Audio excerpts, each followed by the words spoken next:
During the dying days of 1945, the small town of Fayetteville in West Virginia played host to a horrendous tragedy.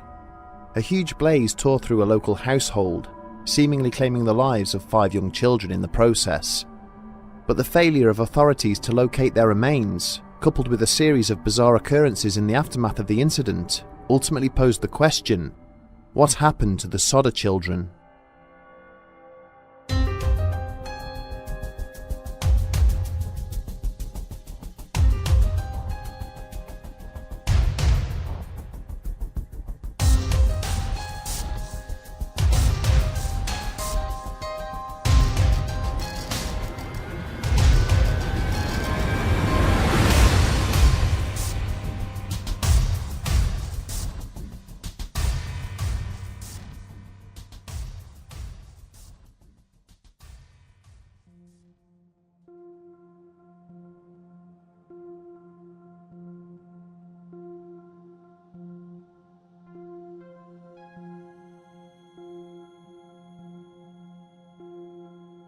Growing tired from shoveling and sifting through the smouldering ruins, Forrest Judson Morris finally stopped what he was doing and decided it was time for a break.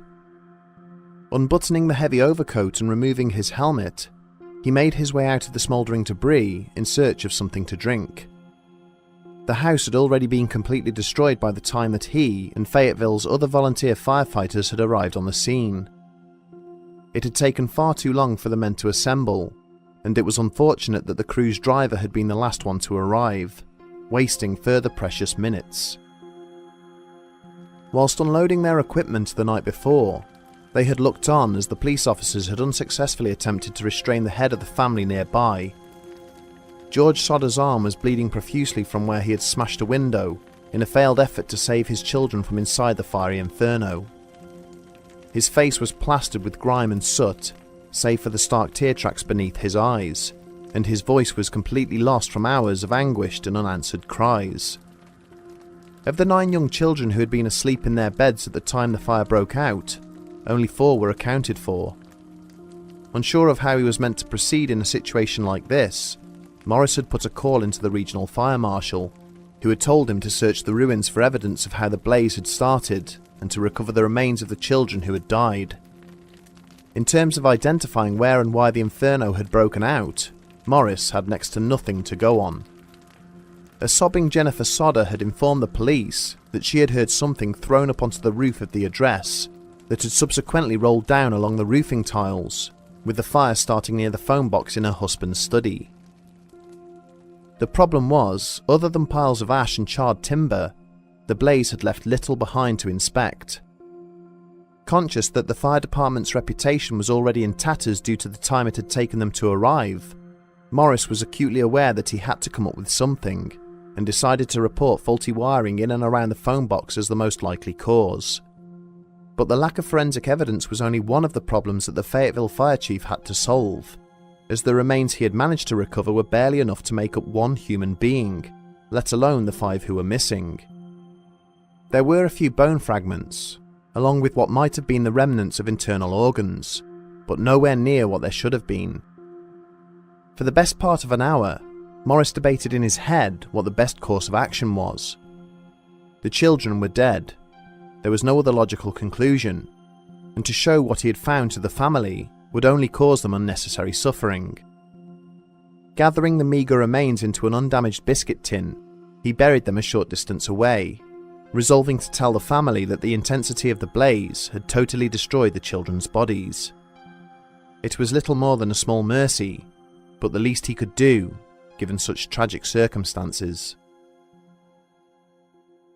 Giorgio Sodder had been just 14 years old when he had walked through the arrivals gate at Ellis Island, possessing little more than the clothes he was wearing. Upon seeing America for the first time, his older brother had elected to return to their home in Europe, but for Giorgio, this was indeed the land of opportunity. Westernizing his name to George Sodder, the young migrant immediately set about making a life for himself in his new homeland, working his way up through a series of building companies to the point where he was finally able to set up his own haulage firm. In time, he met a shopkeeper's daughter named Jennifer Cipriani, who had similarly migrated to the United States as a child from her native Italy, and their subsequent marriage would go on to produce 10 children. Though many people would ask through the years what it was that had caused him to leave his Sardinian birthplace behind, George refused to discuss the reasons for the move, or indeed offer any detail regarding his childhood. It was only during the rise of the fascist movement during the mid-1920s that he finally began to share his opinions with friends and neighbours. Sodder was an ardent opponent of Italy's governing fascist regime, and in particular, an outspoken critic of Prime Minister Benito Mussolini.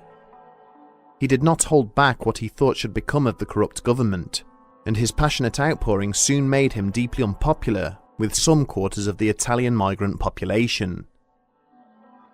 During October of 1945, there were a series of unsettling incidents at the Sodder residence. A visiting life insurance salesman became enraged when asked to move on from the premises, angrily declaring that the family would pay for George's previous comments about Mussolini. In another incident, a jobbing tradesman whose services the Sodders refused to employ alleged that George's wiring was so shoddy that the whole house would eventually burn down.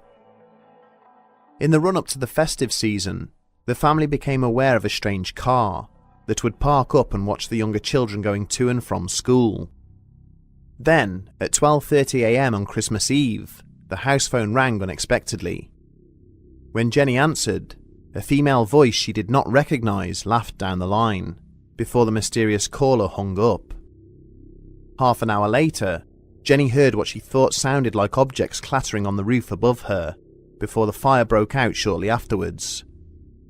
As George desperately battled to stop the inferno and save his family, he found that every method at his disposal had been somehow compromised. A nearby water barrel was completely frozen over, its contents unusable. His ladder had somehow disappeared from the backyard, and when he tried to start both of his trucks to back them up to the front of the house to climb upon, he found neither would start. It was a mere 45 minutes before the Sodder house suddenly collapsed in on itself, its internal structure completely decimated by the intensity of the searing blaze. In the aftermath of the incident, it soon became apparent that although their baby and 3 of their eldest offspring had successfully made their way outside, none of the 5 younger Sodder children were anywhere to be seen. As they had stood watching Chief Morris sifting through the wreckage of their home the following morning, George and Jenny had already accepted that 14-year-old Maurice, 12-year-old Martha, 9-year-old Louis, 8-year-old Jenny, and 5-year-old Betty were dead. All they could do now was wait for their remains to be recovered, so that they could bury their children in the traditional manner. The couple found themselves accepting Morris's assertion that the blaze had burned with such intensity that the bodies had been completely destroyed. 4 days later, George bulldozed over the debris in order to lay the foundations of a memorial garden to their lost children. But it was not long before the grieving parents began to question certain elements of the official version of events. In the days that followed, George found that their missing ladder had apparently been hidden by someone at the bottom of an embankment a short distance away. It was also discovered that the phone line into the address had been deliberately cut, rather than melted by the fire, presumably by whoever had used and then concealed the missing ladder. Jenny read a newspaper article about a house fire in which the skeletal remains of the victims had been found huddled together in the ruins. She also discovered that several items of furniture and household appliances had been recovered relatively undamaged from the wreckage, further undermining the fire chief's argument that all the evidence had been utterly destroyed. George went on to hire a number of private investigators, who uncovered further worrying information. The insurance salesman that had threatened the family had been a member of the coroner's jury, who had deemed the incident accidental and not malicious. Witnesses emerged, stating that they had seen shadowy figures throwing objects at the house on the night of the fire, with others claiming to have seen the missing children being taken away from the scene by strangers. The family became convinced that their children were the victims of some sort of sinister abduction, and paid for an advertising billboard alongside a nearby freeway, displaying pictures of the missing children and a cash reward for information of their whereabouts. This attracted a number of inquiries over the years, none of which generated any positive leads, But then, in 1968, the family received a mystifying item of correspondence.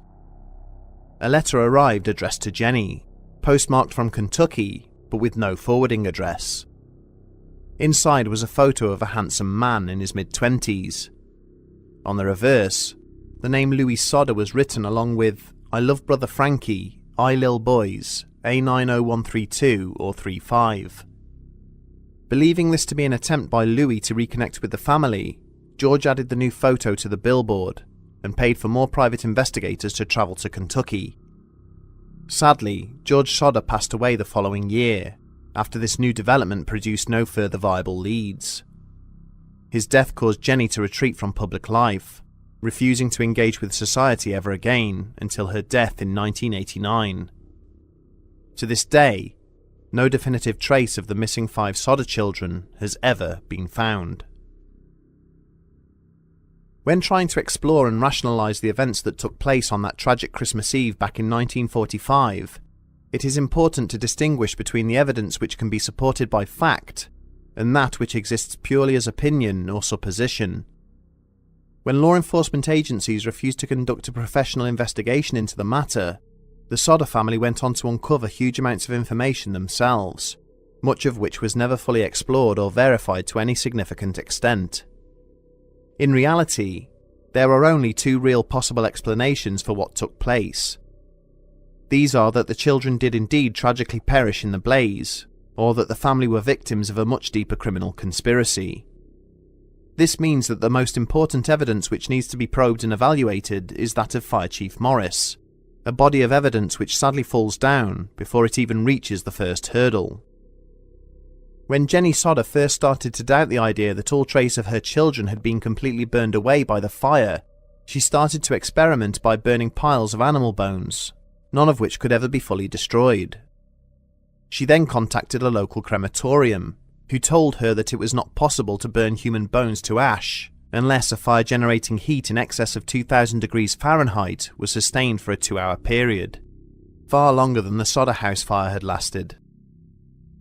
Later on in their investigations, George paid for a further search of the scene, which did unearth a number of damaged bone fragments.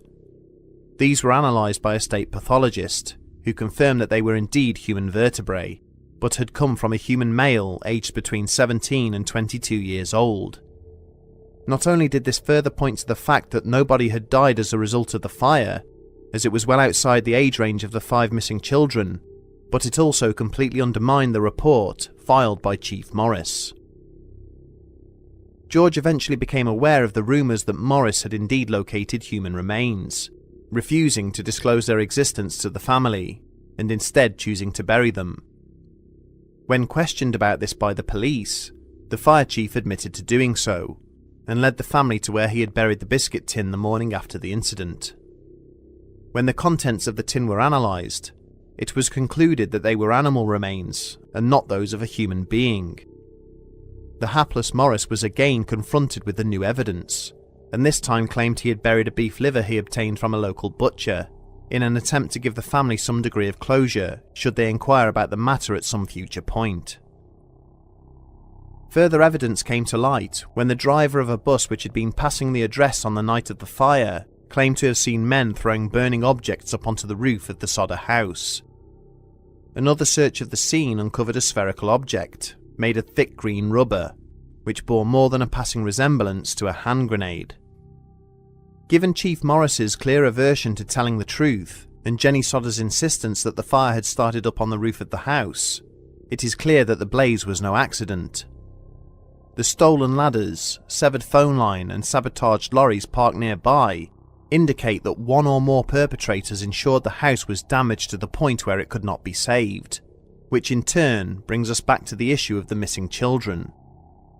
Working on the principle that their remains should have been relatively easy to recover, but never have been, there is significant weight to the argument that they were somehow removed from the scene without the knowledge of their parents. But what could be the motive for such a carefully orchestrated and sinister criminal conspiracy? And what was the fate of the missing juvenile victims? As a result of the family's billboard appeal, Numerous witnesses came forward claiming to have seen the 5 children travelling away from Fayetteville in the company of strangers. A woman at a diner en route to Charleston claimed to have seen them travelling in a car with Florida license plates. A hotel owner in Charleston itself would later come forward, claiming the children had stayed there overnight in the company of 2 men and 2 women of Italian extraction, who became aggressive when challenged. The only motive ever considered by George Sodder was that he was being punished by Italian fascists for his opposition to the now deposed government. Were these innocent American children supposedly removed from the country and taken to Italy, either too young to remember their past, or too scared to risk the lives of their family by trying to make contact with them? Another theory is that the Sicilian mafia abducted the youngsters in order to extort money from George, an attempt that went badly wrong for all those involved. There are also some who claim that there is a far more sinister story at the heart of the incident, and that the family started the fire themselves in an effort to cover their tracks after somehow killing their own children.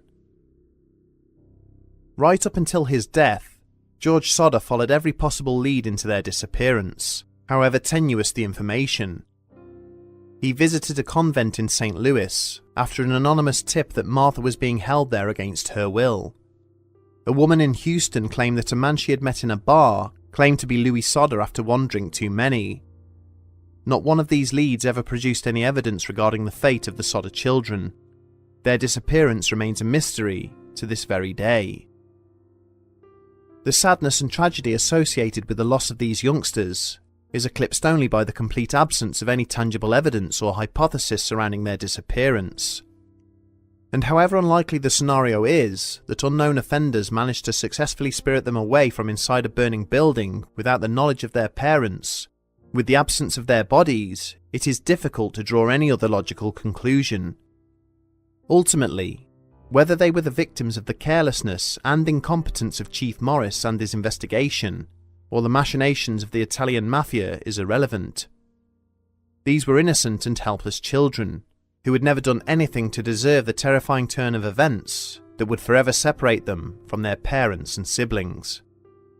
All we can hope is that with the lengthy passage of time that has elapsed since the tragedy occurred, advances in both genealogy and social media may one day provide the information needed to solve their disappearance. The story of Maurice, Martha, Louis, Jenny, and Betty is far from over, and only by keeping their memory alive can this mystery ever hope to be resolved.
Bedtime stories.